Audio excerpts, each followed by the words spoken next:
budget money. Because it is not possible to retain mental track of each of your expenditures throughout a couple of weeks, much less a year, it is imperative that you employ a budget. Generating a budget needn't be distressing. A budget is merely a plan with regard to practical ideas on how you are going to spend the income you have while considering the expenditures you incur. A budget is actually a plan of action that permits you to establish spending goals and monitor your specific cash flow to ensure that you are remaining within those boundaries. Generally, it is a month-to-month projection of the amounts you designate to every expense with regards to the cash flow you possess. Whenever you purchase something or pay a monthly bill, jot the amounts down and deduct them from the total amount you intended to use for that expense. For example, if your budget allowed $600 per month for food items, keep account of every single thing you buy at the supermarket and the expense of every meal while dining out. Also, take into account the cost of your daily cup of coffee. When you have done this for a few months, evaluate whether $600 is a realistic amount. If you need to increase this budgeted amount, you may either reduce expenses or modify the budget to designate additional money for food items and fewer dollars for another expense category. Here is how. 1. To formulate a budget, you must accurately evaluate all of your expenses for the past few months or even the entire previous year. Use your receipts, checkbook register, and credit card bills from the year before for a reference point. That should provide you with increased awareness about where your hard-earned money is going and what amount you expect to expend in the foreseeable future.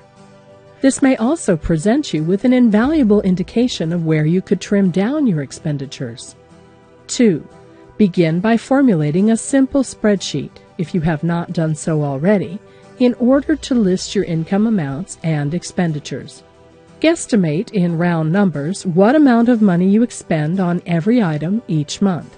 You may alter these amounts in the future, however it is preferable to err by implementing an excessive amount, instead of deciding upon a low number and destroying your financial budget.